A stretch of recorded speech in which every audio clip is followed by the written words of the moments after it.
Good morning. It is 9:15 a.m. on Sunday, May 23rd, 2021. I'm Christiana Ellis and I just got up. This is 5 more minutes. So, yesterday, a lot of things happened.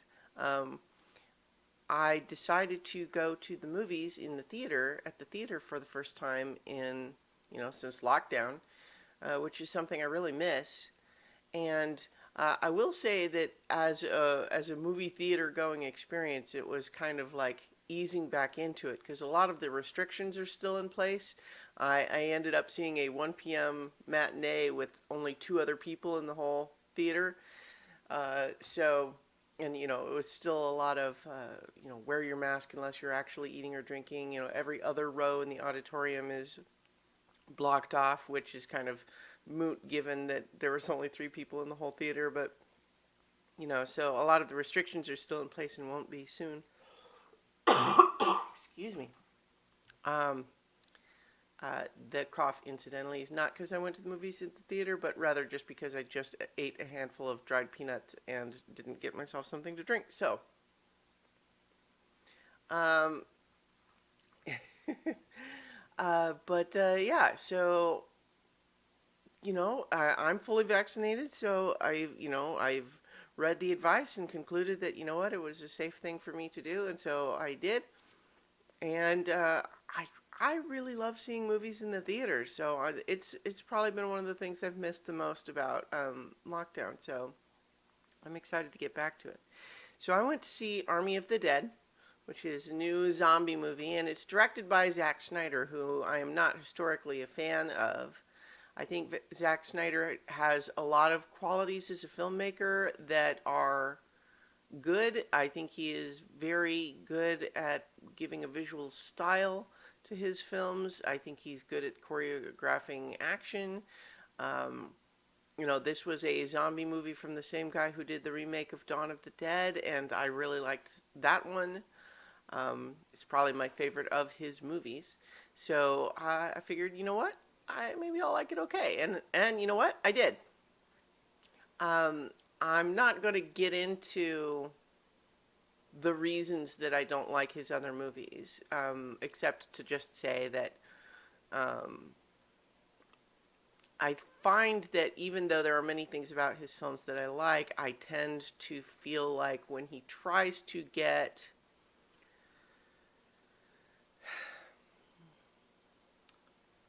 too metaphorical, I don't know. I'm not sure if I think that he has difficulty with satire and nuance, and that it occasionally just starts to get muddled and confused in terms of the themes. And so, what I would say in this one is that the themes are kind of fairly abstracted and kind of light touch to them. But they're there, but they work okay. But mostly what the movie's here for is zombie action, and it pretty well delivers on that front. I don't think it is a new modern masterpiece or anything necessarily, but I sure had a lot of fun with it. It's got a fun cast.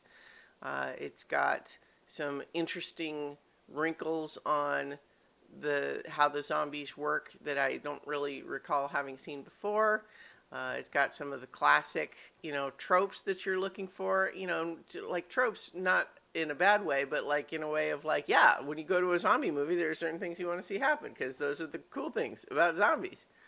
And so, yeah, it's and surprisingly, as a zombie movie fan, there's a whole, schism between fast zombie people and slow zombie people, right? And this one actually finds a way to have it both ways, which by essentially having there be two different kinds. And even the slow zombies are not that slow, but you get some of that slow zombie feel in there.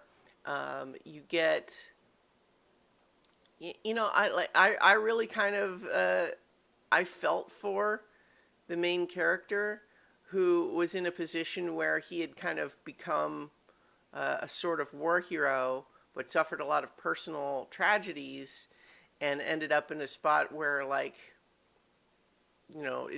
like no one was taking care of him despite the fact that he'd been this war hero, and so he was kind of made to feel like he risked his life to save a lot of people, and then you know lost everything for it. And as a result, this idea that, okay, well, now, go, risk yourself again, but this time it's for money. It's for money, for you, to make your life better. And to say, you know what? I mean, it's one thing to have a noble hero, but it's another thing to tell the story about the guy who was the noble hero and it didn't work out so well. And so now he's a little bit more of an anti-hero. Or is he really? Maybe that noble hero is still there inside. Anyway, I feel like that all works for me better without the iconography of, a beloved superhero. But yeah, it's pretty good. I liked it. The other thing that happened to me, actually, I didn't expect to talk about Army of the Dead quite so long, is my car broke down on the side of the highway. It could have been worse, given that you don't ever want to have your car break down on the side of the highway. It could have been in a worse spot because I was kind of on an on-ramp about to merge onto the highway, which was pretty busy. Not bumper to bumper, but, lots of cars coming. But I was not quite into the traffic lane, and I was far enough up on the merge lane that people could get around me. So, but unfortunately, something mechanical, I think, happened in the gas pedal because just all of a sudden, out of nowhere, the gas pedal just gave me nothing, just thump, thump, thump, all the way to the ground. No action at all. So I had to get it towed. It worked out okay, all things considered. Cost me $156 to tow it, and on top of that'll be whatever it takes to fix it. But but then I had fun Dungeons and Dragons with Rime of the Frost Maiden, so it's gonna be all right.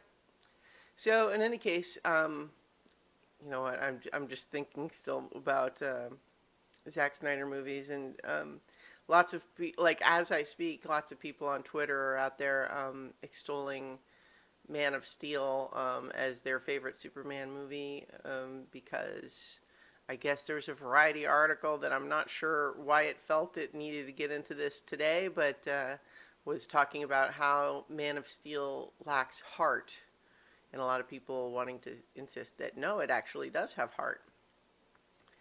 And like I'm conflicted about that because I didn't especially enjoy Man of Steel, but I guess I don't want to try to, if someone else did like it, I don't want to talk them out of that.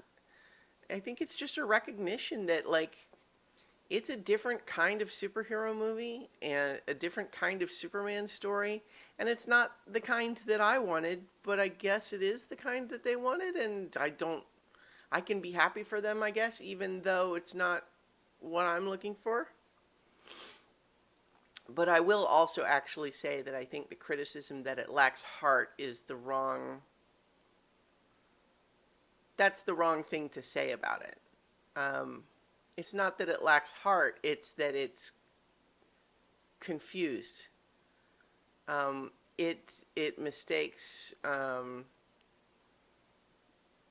realism.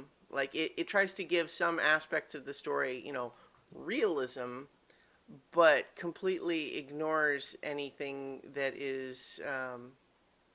I shouldn't even say it in that way. I found that for me, I don't really want to see Superman as the tortured soul who, is reluctantly becoming the hero because he I mean, it's all still a little bit like, because he feels like he has to, I guess, because nobody else can do it. Um, that's a way to tell a Superman story, but that's not, that's not who Superman was for me. So that deconstruction of the character is not my preference. But it's not that he lacks heart. It's that he is. Yeah, I mean, it's more a matter of that movie is just so determined to have him be this. Um, you know what it makes me think of is how the whole Rorschach bit that's become a meme from Watchmen, who which Zack Snyder also directed, and there's the whole bit where Rorschach is talking about how one day all of society's um, troubles are gonna bring it to the brink of destruction, and they're gonna finally look up to me and say, "Rorschach, save us," and I'll say no. And I feel like Man of Steel is that, except that Superman says, "I guess I'll save you. Okay, fine."